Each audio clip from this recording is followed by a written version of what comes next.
কার জন্য জিন্দিগি নষ্ট করবে? সমবয়সী বন্ধুদেরকে দেখাইতে গিয়া। আরে সমান বয়সী তোমার লগের এই দুষ্ট কোলাফাইন্ডে দেখাইতে গিয়ে নষ্ট হয়ে গেলা।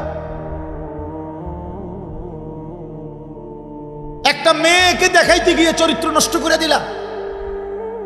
একটা মেয়েরে ভালোবাসতে গিয়ে জীবন শেষ করে দিলা। আর পৃথিবীতে পুরুষ কোনো বাকি পুরুষরা কোনো মহিলা পায় নাই, বিবাহ করে নাই, কথা বলেন না কেন? তো তুমি কি লেগে, কি এমন আশ্চর্য জিনিসের লেগে জিন্দিগিটা নষ্ট করে দিলা? এটা কি এমন ৭,০০০ ধন যে এটার জন্য তুমি হায়াতটা নষ্ট করে দিলা, চরিত্রটা শেষ করে দিলা? ছি ছি ছি ছি ছি। আরে বোকা কি এমন বোকা হয়? এটা তো এমনি আসতেছে, হালাল আসতেছে কিনা বলেন না কেন? কোরআনে আল্লাহ বলেন, আমি যাকে পুরুষ বানিয়েছি, আমি আল্লাহর ওয়াদা তার জন্য তার হালাল স্ত্রী আমি তার দেহের অংশ থেকে বানাইয়া রাখছি। আর কেমনে কইতো আল্লাহ? বাংলায় কইতো আর বলেন, অমিন আয়াতিহি আন খালাকা লাকুম মিন আনফুসিকুম আজওয়াজা। রব্বুল আলামিন বলেন, আমার কুদরতের নিদর্শন, আসমান যেমন আমার কুদরত, জমিন যেমন আমার কুদরত, এমন আমার কুদরত আমি প্রত্যেকটা পুরুষের দেহের অংশ থেকে তার স্ত্রী বানিয়েছি। ওয়াজালা বাইনাকুম মাওয়াদ্দাতাম ওয়া রাহমাহ। রব্বুল আলামিন বলেন, এবং আমি আল্লাহ যাকে স্বামী স্ত্রী হিসাবে বানিয়েছি, সেই স্বামী আর স্ত্রীর মধ্যে ভালোবাসা আর দয়া মায়া আমি আল্লাহ নিজে দিয়ে দিয়েছি। এজন্য একবার স্ত্রী তো ভালোবাসে, আবার স্বামী অভাবগ্রস্ত, বিপদগ্রস্ত, অ্যাক্সিডেন্ট কিংবা অসুস্থ হয়ে পড়লে দয়া আর মায়া নিয়ে সেবাও করে, ঠিক কিনা বলেন? কিন্তু নর্তকী এটা করেন, বেহায়া নারী এটা করবে না। যার লগে প্রেম করে এবারে তোমার সুখ দেখলে আছে, দুঃখ দেখলে নাই। তোমার হাত ভাঙ্গে যাক না ফাও ভাঙ্গে যাক, এরপরে তোমার লগে আর ভালোবাসা নাই, তোমার 3টা লাথি দিয়া চলে যাবে। কিন্তু স্ত্রী কি এমন হয়? কথা বলেন না, পবিত্র স্ত্রী কি এমন হয়? তো আমি 6 মাস আমার পাও ভাঙ্গা ছিল, আমি মোটরসাইকেল অ্যাক্সিডেন্ট করে 2021 সালে, না জানি 20 সালে, করোনার বছর 20 সালে পাও ভাঙ্গা লাইছিলাম, একদম পাও হাড্ডিটা ভাঙ্গে আর আলাদা হয়ে গেছে। 6 মাস বিছানায় ছিলাম, 6 মাস। প্রথম 3 মাস তো এক সুতা নড়তে পারি না। যেখানে আইনা হসপিটাল থেকে আইনা বয়াইছে আমার খাটে, যেই পাশে দিয়ে, এখানেই পেশাব পায়খানা, অজু, গোসল, নামাজ, খানা, খাদ্য, এক জায়গা 1 ইঞ্চি নড়চড় করতে পারি নাই। এইভাবে ভাঙ্গা ছিল পাও। এই 6 মাস তো বিবি রাত দিন, আমার স্ত্রী, আমার বিবি, সে তো আমার জন্য সীমাহীন দয়ার মায়া নিয়ে আমারে আগলায় রাখছে। সে তো আমার সমস্ত জরুরতের যে কোনো পেশাব পায়খানা, খানা, খাদ্য সব কিছু হাসি মুখে বরণ করে নিছে। সে তো সেবা করছে কেন? হালাল স্ত্রী হওয়ার কারণে, পবিত্র স্ত্রী হওয়ার কারণে, চরিত্রবান স্ত্রী হওয়ার কারণে। সিনেমার নর্তকী এটা দেখাবে, রাস্তার প্রেমিকা এটা দেখাবে? ছেলেদেরকে বুঝান, আপনাদের ছেলেদেরকে বুঝান, ওরা নষ্ট করে দিচ্ছে নিজের জীবন ভিন নারীর কাছে। মোবাইলে যে নারীর ছবি দেখে, সে নারী নিজের টাকা রোজগার করে, তোমার রূপ দেখাইয়া সে টাকা রোজগার করে, তোমার টাকাও শেষ করে, তোমার শরীরের যৌবনও নষ্ট করে, তোমার শুধু খোয়ায় আর হেবড়ির শুধু লাভ। আর তুমি আহাম্মক, তুমি তো আহাম্মক দেখা, বেওকুফ দেখা তুমি দেখো, তোমার জীবনও যায়, যৌবনও যায়, কিন্তু বেটির কি পয়সা কাম। নাউজুবিল্লাহ, নাউজুবিল্লাহ। আল্লাহ আমাদেরকে বিবেক দান করেন, বুঝ দান করেন, ঈমান আমলের দৌলত দান করেন। আমার বাপ, আমি হয়তো একটু শক্ত বলে ফেলছি, বেশি খোলামেলা বলে ফেলছি, কিন্তু এরপরেও আমাদের দরকার, আমাদের ছেলেদের হালাত বদলানো দরকার। আমাদের ছেলেদের এমন হবে কেন?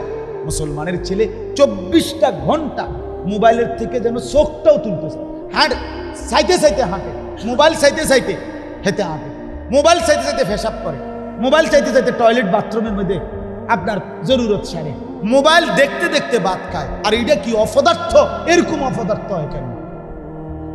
এটা মানুষের বাচ্চা এত বেউকুফ হয় কেন? জিন্দিগি পুরাটা বড় মোবাইলের হাতে দিয়ে দিলা, এটা কোন ধরনের কথা? এটা কেমন রুচি আপনি বলেন না? আমি অনেক সময় দেখছি আমার গাড়ি রাস্তার পাশে ছেলে পেলে মোবাইল টিপতে টিপতে যাইতে পুরা হরন কানের কাছে সাপ দিয়া ধরে ড্রাইভারে, তারপরে গিয়ে ডাকাইতে টের পায় যে কি আইছে, গাড়ি আইছে। এর আগ পর্যন্ত এতটা নেশা মোবাইলের। বলেন মানুষ, আমরা বুঝি এটা তো একটা জরুরত। টেলিফোন এক সময় ছিল, এটা প্রয়োজন। চিঠি এক সময় ছিল প্রয়োজনের জন্য, ডাক পিয়ন প্রয়োজনের জন্য, মোবাইল এটা আমার প্রয়োজন, যোগাযোগের জন্য হইতেই পারে, জরুরত, এটা প্রয়োজন। কিন্তু এটা কি 24 ঘন্টা এটার মধ্যে পড়ে থাকতে হইব? এই জন্য তো বাকি কাজ দুনিয়ার হবে কিভাবে? দেশের উন্নয়ন হবে কিভাবে? ইসলামের উন্নয়ন হবে কিভাবে? মানবতার উন্নয়ন হবে কিভাবে? ছেলে পেলেদেরকে বুঝান, নাইলে মুশকিল আছে। দেশও নিচে পড়ে যাবে, ইসলামও নিচে পড়ে যাবে, নিজের দুনিয়াও শেষ, আখিরাতও শেষ। আমি জানি বাবা, বিশ্বাস করেন, আমি দুঃখে বলি, আমাদের কাছে ছেলেরা নিজেদের অবস্থা বলে, হালাত বলে, শুনতে কলিজা শুদ্ধা কাঁপা ওঠে। ছেলে পেলেদের দুরবস্থার কথা শুনে, দুরবস্থা। আল্লাহ তাআলা আমাদের ছেলেদেরকে বুঝ দান করে। মুসলমানের ছেলে নামাজ না পড়লে বাপ চেহারা মলিন হয়ে যায়। চেহারার দিকে তাকায় দেখেন, বেনামাজি ছেলেদের চেহারা তাকায়, কত পাউডার ডলে, কত ফেয়ার এন্ড লাভলি লাগা, কত কিছু যে দেয়।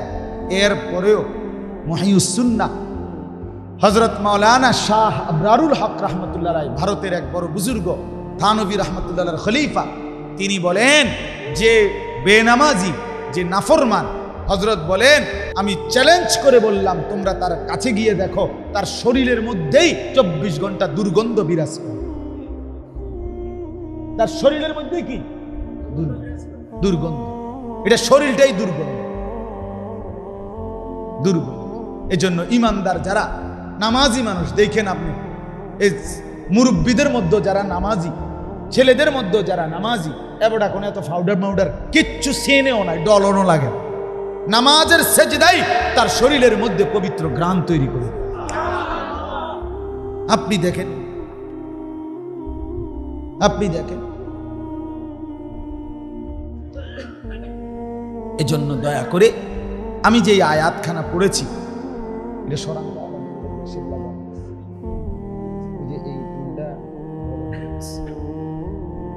এই আয়াতটা এবার দেখেন, তাইলে আমার কথা শেষ। এই আয়াতের প্রসঙ্গকে সামনে রেখেই বলছি। এই আয়াতের কথাটা হইল কোরআনুল কারীমের 16 নম্বর পারা 19 নম্বর সূরা, সূরায়ে মারইয়াম। এই সূরার 159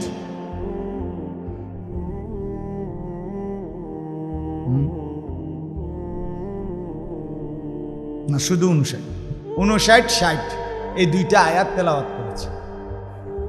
আয়াতের মূল কথা হলো এই, আমরা প্রত্যেকেই জানি, আগে একটু কথা বোঝেন, পিছন থেকে আসে আয়াতে। এই পৃথিবীতে প্রথম আল্লাহ তাআলা মানুষ আবাদ করছেন, শুরু করছেন কাকে দিয়ে? এটা আমরা বুঝি না সবাই? আদম এবং হাওয়া আলাইহিমাস সালাম দুইজনই ছিলেন ইমানদার, দুইজনই ছিলেন কি? আদম তো নবী আর উনি তার স্ত্রী, তাহলে দুইজন আল্লাহর অনুগত বান্দা বান্দি দিয়ে আল্লাহ তাআলা প্রথম পৃথিবী আবাদি শুরু করেছে। তাহলে পৃথিবীর মানুষের প্রথম বীজ নেককার, নেককার, নেককার। প্রথম বীজ কি? নেককার, ইমানদার। আচ্ছা, এরপরে হযরতে নূহ আলাইহিস সালাম একজন নবী। এই উনি আর আদম, এই দুইজনের মাঝখান দিয়ে একটা লম্বা সময় গেছে। এই সময়টাতে মানুষ হয়ে গেছে দুই রকম, কিছু ইমানদার, কিছু বেঈমান, কুফর, শিরিক, আল্লাহর নাফরমানি। আল্লাহ তাআলা তখন নবী পাঠালেন নূহ আলাইহিস সালাম। মাঝখান দিয়ে আরো দুইজন নবী আছে, হযরত শীশ আলাইহিস সালাম, হযরত ইদ্রিস আলাইহিস সালাম। ওনারা নূহ নবীর আগের নবী। তো এরপরে পৃথিবীতে আসলেন নূহ আলাইহিস সালাম। নূহ নবী 950 বছর এক টানা এই অবাধ্য জাতিকে আল্লাহর দিকে ডাকছে। কয় বছর? 950 বছর। কিন্তু বাপ খামখেয়ালি কথা, 950 টাকা আর 950 বছর এক কথা। আমি এটা সবসময় বলি, 950 টাকা মানে 50 টাকা কম 1000, এটা সামান্য। কিন্তু 950 বছর এই আমরা এখানে যারা বসছি, আমগো প্রত্যেকের একসাথে হায়াত এবং বাপ দাদা 14 গোষ্ঠীর হায়াত মিলাইলেও 950 মিলাইতে কষ্ট। কথার কথা, এতটা লম্বা সময় তিনি আল্লাহর দিকে মানুষকে দিয়েছেন। বিনিময়ে ওনার হাতে কালেমা পড়ছে সর্বোচ্চ 80 জন। 80 জন। কতজন? আচ্ছা, কোন তো কেমন ডাকাইতেছিল মানুষকে, মানুষ ফাত্তরের মতো আছে, ঠিক না? আল্লাহ তো 950 বছর পরে আল্লাহ তাআলা সিদ্ধান্ত শুনাইলেন, নূহ আর হবে না, ঠিক আছে, তুমি অনুগত যারা তাদেরকে নিয়ে নৌকায় উঠে যাও, বাকিদেরকে আমি তুফান দিয়ে ধ্বংস করে দেব। মানে আমি সংক্ষেপে বলতেছি, আল্লাহ তাআলা বাকিদেরকে তুফান দিয়ে ধ্বংস করে দিলেন। নূহ নবী তার সঙ্গীদেরকে নিয়ে নৌকার মধ্যে বেঁচে রইলেন। ঠিক আছে না কথা? এই যে বাকিদেরকে ধ্বংস করলেন, এ তখন পুরা পৃথিবীতে আর কোথাও কোনো একজন নাফরমান, পাপী, অবাধ্য ছিল না, সব শেষ। এই দ্বিতীয়বার আবারও নৌকার থেকে যারা নামলো এবং পৃথিবী আবাদ হলো আবারও, এটা শুধুই ইমানদার। শুধুই কি বলেন না? তাহলে কয়বার হইল? একবার আদম হাওয়া দিয়া পৃথিবী আবাদি শুরু করলেন, তাও দুজন কি নেককার। মাঝখান দিয়া একটু সদর বদর হইল, তো আল্লাহ তাআলা আবার নূহ নবীর মাধ্যমে ওনার ইমানদার সঙ্গীদেরকে রেখে বাকিদেরকে ধ্বংস করে বললেন, যাও আবার প্রথমতে শুরু করলাম, আগেরটা আবারও কি করলাম, বেঈমান সাফ করে দিলাম। এইবার আবারও ইমানদার নূহ নবী এবং তার অনুসারীদেরকে নিয়ে আমি আল্লাহ তাআলা দুনিয়া আবাদি শুরু করলাম।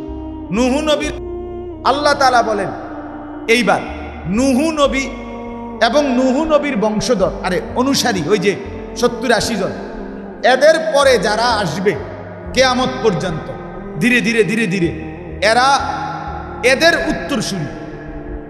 এরা কাদের উত্তরসূরি? নূহ নবী এবং তার সঙ্গীদের উত্তরসূরি কিনা বলেন না?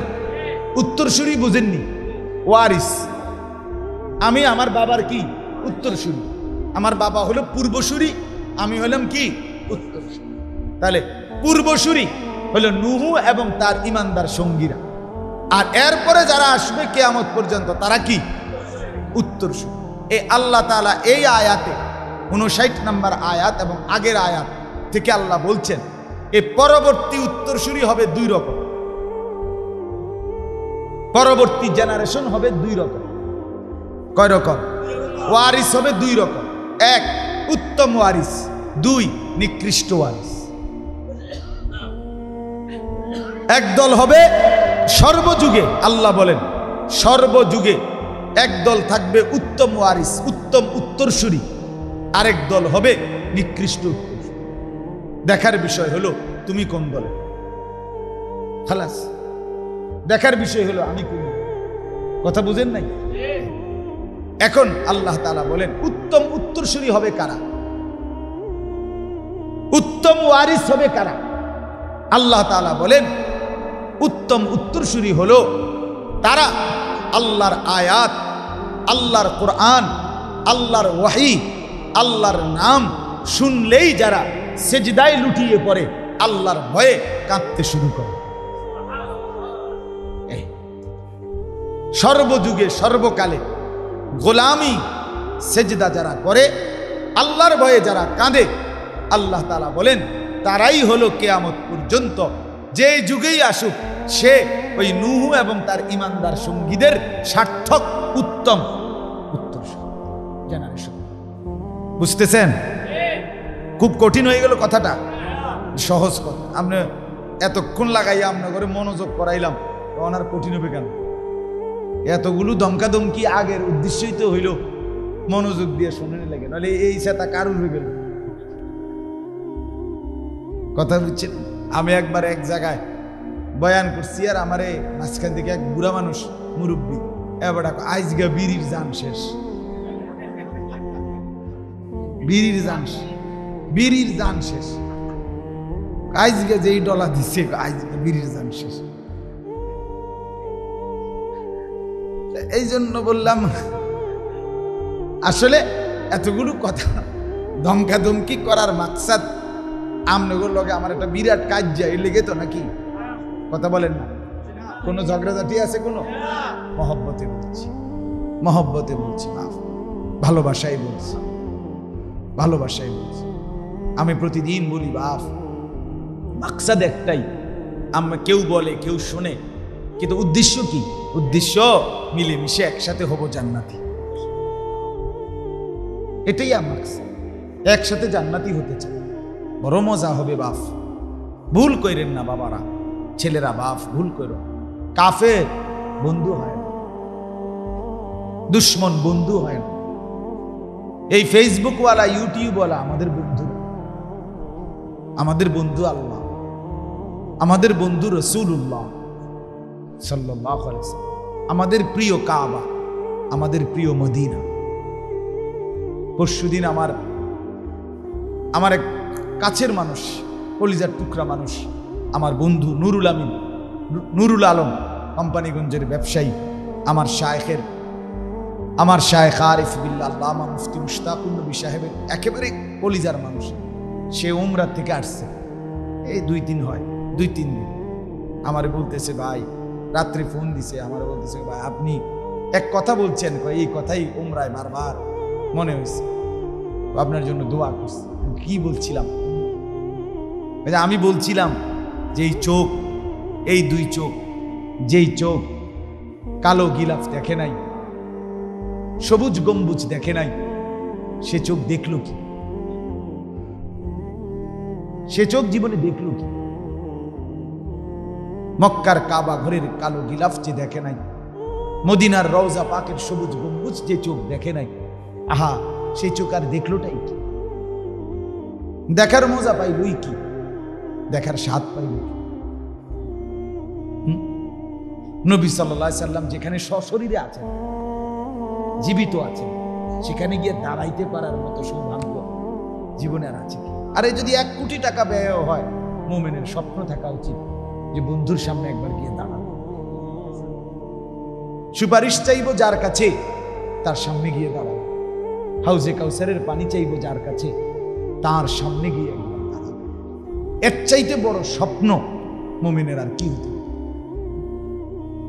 আল্লাহর ঘর দেখব, কাবার গিলাফ ছুঁব, এর স্বাদই আলাদা, অনুভূতি আলাদা। আপনাদেরকেও বলি বাপ, রাসূলুল্লাহ সাল্লাল্লাহু আলাইহি সাল্লামের ভালোবাসা নবীর অনুসরণের মাধ্যমে, নবীর জীবন গ্রহণ করার মাধ্যমে। নবীকে ভালোবাসার নামে শুধু খানা খাদ্যরে প্রিয় বানায়, শুধুই জিলাফি, শুধুই বিরিয়ানি, শুধুই খিচুড়ি আমার বাপ নবীর ভালোবাসা না। নবীর ভালোবাসা নবীকে কলিজা দিয়া গ্রহণ করা, নবীর ভালোবাসা আপাদমস্তক জীবনটা নবীজির সুন্নাতের উপরে উঠা। আমার খুলনার হযরত আরিফ বিল্লাহ হযরত মাওলানা মুফতি নুরুল আমিন সাহেব হযরত বলেন, নবীজির ভালোবাসা যদি কেউ বাড়াইতে চায়, নিজের মধ্যে আনতে চায়, তার 5টা কাজ করা উচিত। কয়টা? 1, প্রত্যেক সোমবারে রোজা রাখা। নবীজি আজীবন প্রত্যেক সোমবারে রোজা রাখতেন। কি বারে? হ্যাঁ, বিশ্বাস করে আপনি একারে যেই কোনো হুজুর জিজ্ঞেস, একারে যেই লাইনের হোক, একারে কালা টুপি, সাদা টুপি, সবুজ টুপি, হলুদ টুপি, নীল টুপি, যে রুমের এবার হুজুর যে রুমে এবার জিগাইন যে নবীজি সোমবারে রোজা রাখতেন। নবীজিকে জিজ্ঞেস করছে, হে আল্লাহ রসুল সাল্লাল্লাহু আলাইহি ওয়াসাল্লাম, আপনি সোমবারে রোজা রাখেন কেন? নবীজি বললেন, দুই কারণ। এক, প্রত্যেক সোমবারে আমি মিলাদুন নবী পালন করি। দুই, সোমবারে আমার উপরে কোরআন নাযিল হয়েছে।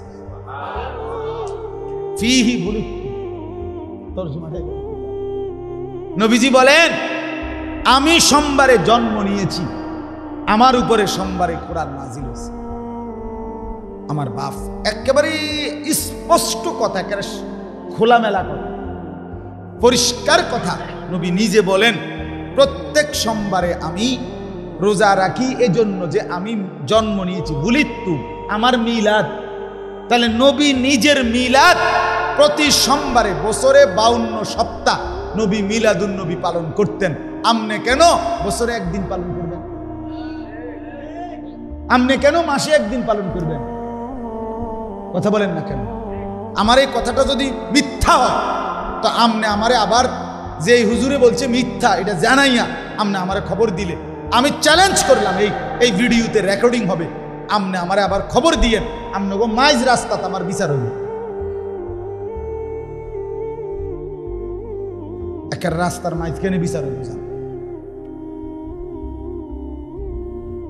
নবী সাল্লাল্লাহু আলাইহি সাল্লাম আজীবন প্রত্যেক সোমবারে কি রাখতেন?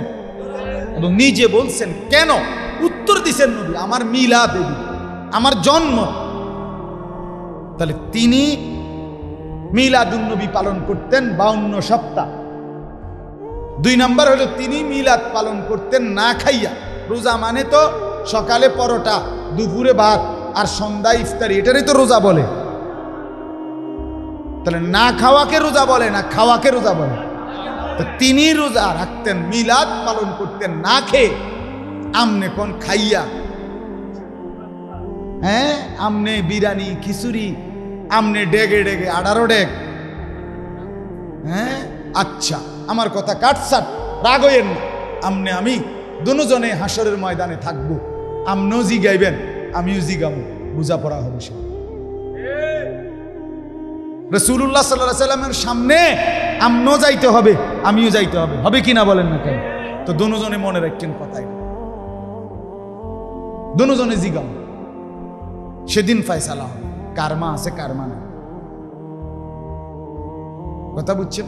সুন্নি ওয়াহাবি কোনোটাই গালি না, মনে রাখবে। এই জন্য ধাক্কা ধাক্কির দরকার। সুন্নি এটাও গালি না, ওয়াহাবি এটাও কি না গালি। সুন্নি মানে নবীর সুন্নতওয়ালা, ওয়াহাবি মানে সরাসরি আল্লাহওয়ালা। খালাস, তাহলে এটা গালি না। মানে আমার কথাটা আপনি বুঝছেন? সুন্নি বলা এটাও গালি না, ওয়াহাবি বলা কাউরে এটাও কি না। তো আপনি কি গাইলেন? গ্যারামে যেটারই মানুষে গাইলাম হিড়ি না কইবেন। যার বিরুদ্ধে আপনার গালি দিতে মন চায়, তো যেটারে কয় গালি, এটা না গালি দিবেন। এই যে কুত্তার বাচ্চা, শুয়োরের বাচ্চা, এডি না কয় গালি। আমনে এমনি না গাইল লেবেন, আমরে এমনি গাইল লেলে না লাভ আমার, কারণ আমনে গাইল লেবেন আর আমার নেকি আসবে হাসরের ময়দানে। আমনে ফেরেশতার সামনে জবাব দিবেন আল্লাহর কাছে। আপনি গাইল লেবেন, আপনি তো গাইলেনই তো হয় না। আপনি মনে করছেন আপনি গাইল লেছেন, আসলে তো হইল না, লাগলো না। তো মজার ঘটনা শুনে আপনি ঘুম যান তো। আমার 7 বছরের যে ছেলেটার কথা বলছি, সফওয়ান, এই ছেলেটা নুরানি পড়ে। সে আমার মাদ্রাসায় আর কি, ময়নামতি যেখানে আমার মাদ্রাসা, প্রতি মাসের 2য় শনিবার আমার মাদ্রাসার ইসলাহি মাহফিল। ছেলেদেরকে, বাবাদেরকে দাওয়াত দিলাম, যাওয়ার চেষ্টা করেন 14 তারিখে এই মাসে ইনশাআল্লাহ। তো ছেলেটা আমার ছোট ছেলে, তো প্রত্যেক বৃহস্পতিবার আমাদের মাদ্রাসার মধ্যে জলসা হয় ছেলেদের। ওই বাচ্চারা কোরআন তেলাওয়াত, আমদনাথ, বক্তৃতা, গজল, এডি প্রতিযোগিতা হয় ছেলেদের শিখার জন্য। তো আমার হুজুররা বলল, হুজুর আপনার ছেলে যে সফওয়ান তারে প্রত্যেক সপ্তাহে কইতে কয় না কিছু, বুঝেন না, কইতে শর্মায় ওই হেতেরে সুডুমিয়ারে। তো এই কিছুদিন আগে একদিন আমি ছিলাম ওই দিন বিশ্ববিদ্যালয়, আমি আজকে আবার তোমারে সোজা করুন, হ্যাঁ আব্বু আসি তুই আজকে কইবি সোজা কথা। এখন তারে মাইক দিলাম, ওইটা হাতে দিছি, কই আব্বা কও একটা গজল বা কোরআন শরীফ কিছু, হে কয় না, বহুত বললাম। পরে আমি বললাম বেত আরো আনছি, বেত আনার পরে তার দুই পাওজে দুই পায়ের উপরে দাঁড়াইছে না, হে দাঁড়াই রয়েছে না, দোনো পায়ের দুই সাইডে দিয়া আমি ওই বেত দিয়া বাড়ি দিছি মানে ফ্লোরে তার পায়ে না, ইচ্ছে করে, তারপরও তারে বলাইতে পারলাম না। তো পরে বললাম থাক বাধ্য, তো ছেড়ে দিছি, মানে আর কিছু বলি।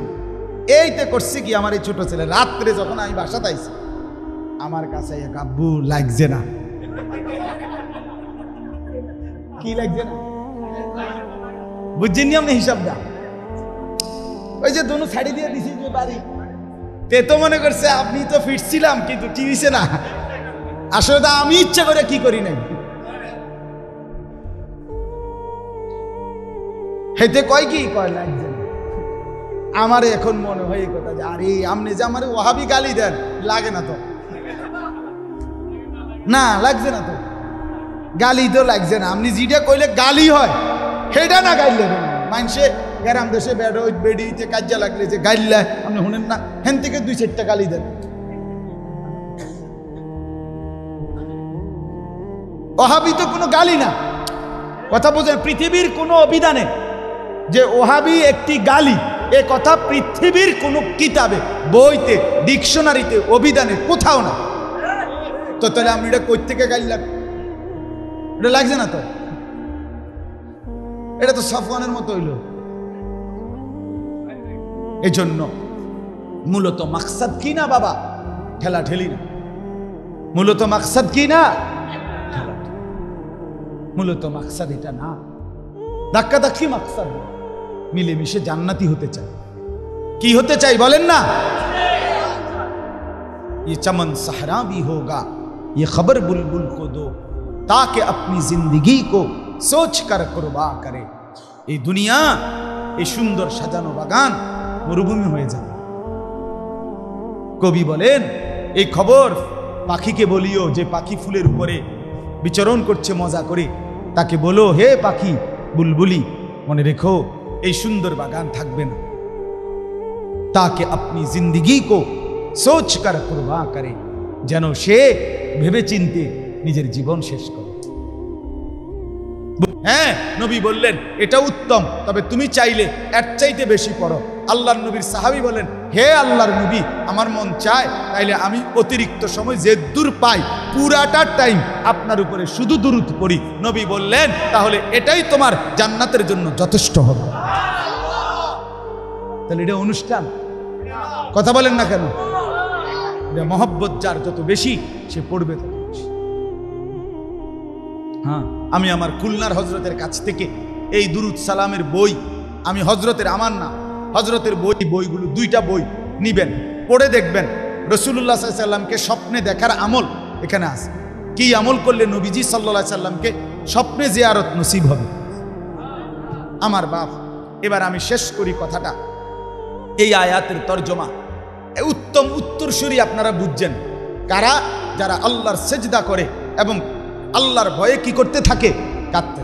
এবার এই আয়াত দেখেন, আল্লাহ বলেন ফাখালাফা মিন বাদিহিম খালফুন, আল্লাহ বলেন আর এরপরে ওই যে নূহ আলাইহিস সালাম এবং তার ঈমানদার সঙ্গীদের পরে উত্তরসূরি হবে কয় রকম বলেন না, বলেন শেষ। আরে 5টা মিনিট, কথাটা শেষ। কয় রকম উত্তরসূরি বলেন না? এই উত্তম উত্তরসূরি বুঝছেন কিনা?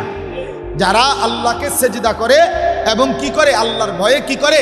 কাঁদতে থাকে, মানে আল্লাহর গোলামি করে, বন্দিগি করে। আর 2 নাম্বার হলো নিকৃষ্ট উত্তরসূরি। আল্লাহ বলেন অতঃপর আসতে থাকবে সর্বযুগে নিকৃষ্ট উত্তরসূরি। কারা? যাদের মধ্যে 2টা বৈশিষ্ট্য, নিকৃষ্ট উত্তরসূরি, নিকৃষ্ট জেনারেশন, নিকৃষ্ট প্রজন্ম, নিকৃষ্ট বংশধর, নিকৃষ্ট আপনার পরিবার। কারা? যার মধ্যে দুইটা গুণ আছে। এক, আদাউস সালাহ, আল্লাহ বলে যারা নিয়মিত নিয়মিত নামাজ নষ্ট করে দেয়। আপনার যেই ছেলে, আপনার যেই মেয়ে, আপনি এবং আপনার পরিবার যারা নামাজকে নিয়মিত বাদ দেয়, নষ্ট করে, তারা হচ্ছে নিকৃষ্ট উত্তরসূরি, মন্দ প্রজন্ম, নিকৃষ্ট প্রজন্ম। 2 নাম্বার, অত্তাবাউস শাহওয়াত, সব কাজ যারা নিজের মনের খেয়াল খুশি মতো করে। আমার মনে যা আছে, আমার মনে যা আছে। চাচা সামনের রুমে সোফাটার লগে দিয়া টেলিভিশনটা কি লেগে থুইছেন, আমার মন চাইছে, নাকি কোরআন সুন্নাহর কারণে? কথা বলেন না কেন? আমার মন চাইছে। জীবনে কখনোই মেসওয়াক করেন না, সব সময় ব্রাশ এবং টুথপেস্ট দিয়েই দাঁত মাজেন, মিসওয়াক করেন কেন? আমার মন চাইছে। ছেলেটাকে জিজ্ঞাসা করেন, বাবা তুমি যে 1 ওয়াক্ত নামাজ পড়ো না? আমার ইচ্ছা। তুমি যে রাস্তার পাশে খাড়াইয়া মুতো, ঘটনাটা কিতা? আমার ইচ্ছা। তুমি যে মেয়ের পিছনে পিছনে ঘুরো, কি ব্যাপার? আমার ইচ্ছা। ঠিক কিনা বলেন না কেন? যে কথায় কথায় নিজের ইচ্ছা মতো চলে, আল্লাহ বলেন এটা নিকৃষ্ট উত্তরসূরি, নিকৃষ্ট জেনারেশন, নিকৃষ্ট বংশ। এখন পরিণতি কি? আল্লাহ বলেন ফাসাউফা ইয়ালকাউনা গাইয়া, জাহান্নাম কয়টা কোন তো? আবার কোন? তাহলে নিকৃষ্ট উত্তরসূরির পরিচয় কয়টা? এক, কি? নামাজ নষ্ট করে। কোন কোন? 2 নাম্বার হলো আপনার মন চাহি জিন্দেগি, মন চাহি জিন্দেগি, মন চায়।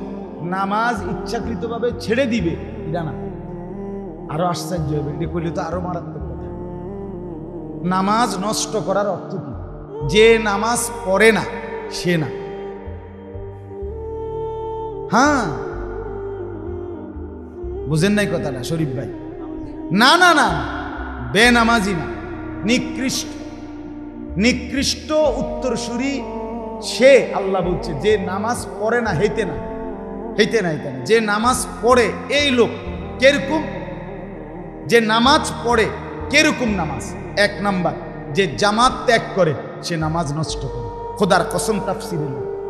1, 2, যে নিয়মিত ঘরে নামাজ পড়ে অভ্যস্ত বানায় ফেলে নিজেকে, সে নামাজ নষ্ট করে।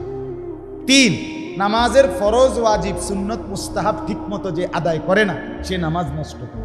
4, নামাজে এক অঙ্গ থেকে আরেক অঙ্গ যাওয়ার ক্ষেত্রে যে ধীরস্থিরভাবে নামাজ পড়ে না, সে নামাজ নষ্ট করে। তাইলে যে নামাজ পড়ে না হেতে কিতা? এতে কোনো বেড হইতে না, না না, হে কোনো উত্তরসূরি না, এতে কোনো ফেলাস্টিক, বিশ্বাস করেন না, এ কোনো মানুষের কাতারে না, না না, এ সিরিয়ালে না, এর কোনো নামে না, এর কোনো নামে না। এটা কোনো ফায়জামাও না, প্যান্টও না, হাফ প্যান্টও না, মারু হাফ প্যান্টও না, এটা কোনো কামের নাই, এটা আকামে। এ কোনাতে নাই, আমনে কোন এটা বি কইছি। আদাউস সালাত তো কি? নামাজ পড়ে না সে না, সে বাদ, আগেই বাদ। নামাজ পড়ে না তার, আল্লাহ যেন বলতেছে তার কথা জিঙ্গাই হয়ে না। বেনামাজির কথা কি করো না, তে কোনো পরিচয়ই নাই, তার কোনো পরিচয়ই নাই। নামাজ পড়ে কিন্তু জামাত ত্যাগ করে, তার ব্যাপারে এত বড় কথা। নামাজ পড়ে কিন্তু ঘরে নিয়মিত পড়ে, নামাজ পড়ে কিন্তু ফরজ, ওয়াজিব, সুন্নত, মুস্তাহাব, নামাজের ভিতরে ফরজ কয়টা? 7টা নাকি? নামাজের ওয়াজিব কয়টা? 14টা। নামাজের সুন্নত কয়টা? 51। 2 রাকাত নামাজের সুন্নত কয়টা? 51টা। এই কমপক্ষে এতটুকু যে ঠিক মতো আদায় করে না, সে নামাজ নষ্ট। আবার ওই যে দাঁড়াইলাম, আল্লাহু আকবার, রুকুত থেকে সোজা হইয়া দাঁড়ায় না, এ একটু আলগি দিয়েই উনানে গেলেন, যেটা এই কাকা আপনি কই যান, আপনি যান কো? ফেরেশতা আপনার সেজদা একটা দিয়া মাথা একটু আলগি দিয়ে আরেকটা মারে, ঠুস ঠুস করে 2টা মাইরা দিচ্ছে, ঠোকর মারে। ফেরেশতা ডাইন কাদের থেকে হাসে, কিরে? ফেরেশতা হেবিয়ার জিগা, কিরে দোস্ত কিতে লিখতাম, কিতা লিখতাম, কিতা দোস্ত বুঝতে তো আছি না, এবারে এরকম করে কা ফেরেশতা ফেরেশতা বিশ্বাস করে, ফেরেশতা হাসে। এবারে বাম কাদের ফেরেশতা হাসে যে দোস্ত তুই যখন বুঝোস না, আমি তো কোনো নেকি লেখুন না, আমি তো এমনি গুণা লেখুন না, তুমি ডাইন কাদের গুণা নেকি লেখো, তুমি যখন হাস দিলা তা আমি তো উত্তোলনের কথা। আল্লাহ আমাদেরকে মাফ করবেন। অতএব তামাশা বাইবেন ফাসাউফা ইয়ালকাউনা গাইয়া। রব্বুল আলামিন বলেন, তাফসীরে লিখছে নবীজি বলেন, আমার উম্মত 7টা জাহান্নামের মধ্যে একটা নিকৃষ্ট গর্ত আছে, জাহান্নামের একটা গুহা আছে, যেই গুহাটার নাম হচ্ছে গাই গাই গাই গাইয়ুন। এটা জাহান্নামের গুহার নাম, গর্তের নাম। আল্লাহর নবী বলেন, আমার উম্মত 7টা জাহান্নামের মধ্যে যতগুলো আইটেমের আযাব আছে, জাহান্নামের গাই নামক গুহার মধ্যে সবগুলো আযাব একত্রে ভয়ঙ্কর আকারে আছে। 2 নম্বরে আল্লাহর নবী বলেন, গাই নামক গুহার আযাব এতটা ভয়ঙ্কর উম্মত, জাহান্নামের বাকি 7টা জাহান্নামের গাই নামক গুহার আযাব থেকে জাহান্নামের বাকি অংশ আল্লাহর কাছে পানাহ চায়। আল্লাহ তাআলা বলেন, ও নবী শুনিয়ে দেন, নামাজকে যে নষ্ট করে মনের ইচ্ছা মতো চলে, সেই নিকৃষ্ট উত্তরসূরি অচিরেই জাহান্নামের সেই গাই নামক গুহার মধ্যে নিক্ষিপ্ত হবে।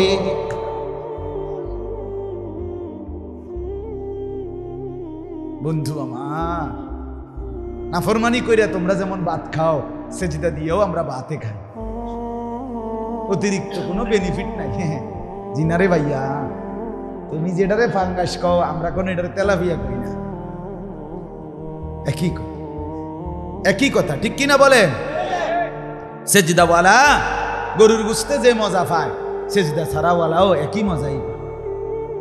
কতই দুনিয়া বেশি ভোগ করা যায় না, আলগা কিচ্ছু নাই। আজকে যারা এশার নামাজ ঈদের দৌড় জান্নাত পর্যন্ত মিলছে, তো হাদিসে আছে, নবীজি বলছে, ইসরাফিলের ফু দিলে কেয়ামতের দিন ইসরাফিল যখন ফু দিবে সব কিছু ধ্বংস হবে, ইল্লাল মাসাজিদ, মসজিদ ব্যতীত। কি ব্যতীত? নবীজি বলেন, মসজিদ একটি আরেকটির সাথে মিলবে, সব মসজিদ একত্রে কাবা ঘরের সাথে মিলবে, একসাথে জান্নাতে চলে যাবে। এই জন্য মসজিদের দান কোনো শেষ নেই। সভাপতি মরে যাক, সভাপতির বাপ মরে যাক, আমনের টেয়া মাইন নেই, মসজিদের দান কি নাই? না না, কেমনে মারি যাবে? এটা তো জান্নাতে যাবে, জান্নাতে যাবে। এই জন্য মসজিদের কাজে বেশি থেকে দিছি একবার 5,000 টাকা, হুজুর আপনি আবার দেন, আবার দেন, আবার দেন, আবার দেন। যতবার দিবেন খোদার কসম আপনাকে মসজিদওয়ালাদের অন্তর্ভুক্ত গণ্য করা হবে। এই জন্য মোল্লার দৌড় মসজিদ পর্যন্ত। আপনি এটা আমার যদি কইয়া আল্লাহর কাছে গোসাইতে পারেন তো ভালো। বুঝেন না কথাটা? এই পাবলিক কইতে কইতে যদি আল্লাহ কয়, আচ্ছা তোর জন এত মানুষই কয় মোল্লার দৌড় মসজিদ হয়ে যায়, আমিও গ্রহণ করে নিলাম, খালাস, আমি তো সাইরা গেলাম। আপনি যে আমারে মোল্লার দৌড় সাধুয়ান পর্যন্ত কোন নাই, আপনার শুকর, আমার তো 1 কাপ চা খান। আপনি যে আমার এটা কোন, আপনি যে আমার এটা কোন মোল্লার দৌড় সাধুয়ান পর্যন্ত, এটা তো আর বলেন নাই। মাশাআল্লাহ, আপনি আমার বহুত বড় মুহসিন বন্ধু। এই জন্য ফাসাউফা ইয়ালকাউনা গাইয়া, সেই নিকৃষ্ট জাহান্নামের গর্তে নিক্ষিপ্ত হবে। কথা শেষ। আল্লাহ তাআলা বলেন, ইল্লা মান তাবা ওয়া আমানা ওয়া আমিলা সালিহান। হ্যাঁ, যে তওবা করে পিছনের গুনাহ ছেড়ে দেয় এবং আমি আল্লাহর উপরে ঈমান আনে এবং নেক আমল শুরু করে, ফাউলাইকা ইয়াদখুলুনাল জান্নাতা, আমি ওয়াদা দিলাম এরা সকলেই জান্নাতে প্রবেশ করবে। ওয়ালা ইউযলামুনা শাইআ। আল্লাহ বলে, বান্দা আবার ভাইব না যে তোমারে আগের গুনার কারণে না জানি আবার জান্নাত নি দেয়নি। আল্লাহ বলে না, এক বিন্দু জুলুম করা হবে না, পিছনের কারণে লজ্জা দেওয়া হবে না। যদি তওবা করো, যদি বান্দা গুনাহ ছেড়ে দাও, আর করবা না, ওয়াদা দাও, লজ্জিত হয়ে মাফ চাও, নতুন করে বন্দেগী শুরু করে দাও। যদি বয়স 90ও হয়, যদি 70 বছরও হয়, আমি আল্লাহ ফেরেশতার আমলনামা থেকে তোমার পেছনের জিন্দেগির সব গুনাহ ধুয়ে মুছে সাফ করে দেব।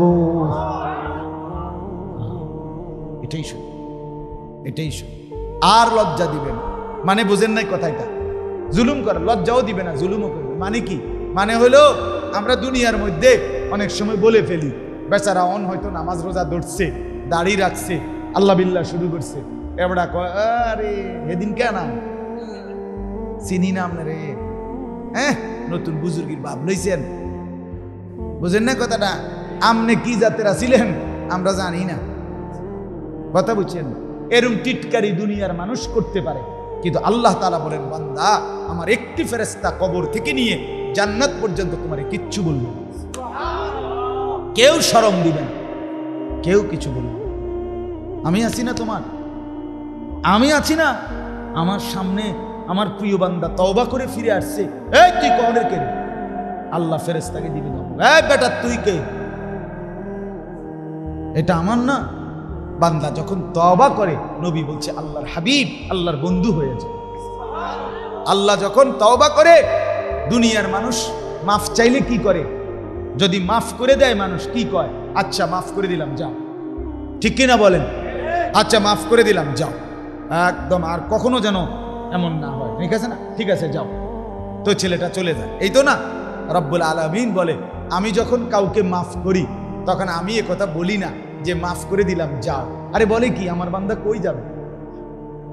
রব্বুল আলামিন বলেন, আমি যখন মাফ করে দেই আমি বলি মাফ করে দিলাম বান্দা, আও আও। যদি বলেন কোথায়, রব্বুল আলামিন বলেন, ওয়া জান্নাতিন আরদুহাস সামাওয়াতু ওয়াল আরদ, আসমান জমিন লম্বা জান্নাতের দিকে আসো। আল্লাহ তৌফিক দান করেন, তৌফিক দান। হিম্মত করলেই হবে বাবা। এজন্য ইনশাআল্লাহ নামাজ নষ্ট না করা, মন চাহি, নিজের মনে যা চায় না, আমার আল্লাহ যা চায়, আমার রাসূল যা চায়। মন চাহি নয়, রব চাহি। কি চাহি বলেন না? মন চাহি না, এই শব্দটা বুঝছেননি? রব চাহি মানে আল্লাহর চাওয়া, আল্লাহর চাওয়া। নবীর সুন্নাত আমল করে। এতগুলো কথা বললাম, আপনাদের কাছে দোয়া করেন, আমিও দোয়া করি, আপনাদের জন্য দোয়া করি। মসজিদের জন্য আপনারা দান করছেন, সামনের দিনেও কইরেন। মসজিদ সুন্দর করে গড়লেন, জিন্দিগিও সুন্দর করে গড়েন। মসজিদের ইট বালু পাথর, মসজিদের দেয়াল জানালা গ্রিল, এটা তো খুব সুন্দর হলো, কিন্তু আপনার জীবন সুন্দর হইল না, কি লাভ? বলেন না বাপ? এই জন্য সিদ্ধান্ত নেই, মসজিদও সুন্দর করব, জিন্দিগিও সুন্দর করব। কর না ইনশাআল্লাহ? কিতা কইছি হিডা কর না, সবাই করছেন, তাহলে মুনাজাত হইতো না। বলেন রে কোন? মসজিদ সুন্দর করব, জিন্দিগিও সুন্দর করব। বলেন সবাই বলেন। আমি শুধু মাথা লাইলে এটা আমি মানি না, এটা আমার খাসিয়ত। আমি শুধু হ্যাঁ ফোন দিতে আরে বাবরে কইবেন না, হইতে আসি না না। বলেন মসজিদও সুন্দর করব, জিন্দিগিও সুন্দর করব। আল্লাহ তৌফিক দান করেন, আল্লাহ তাআলা কবুল করেন। আলহামদুলিল্লাহি রাব্বিল আলামিন। আল্লাহুম্মা আনতাস সালাম ওয়া মিনকাস সালাম।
এই যে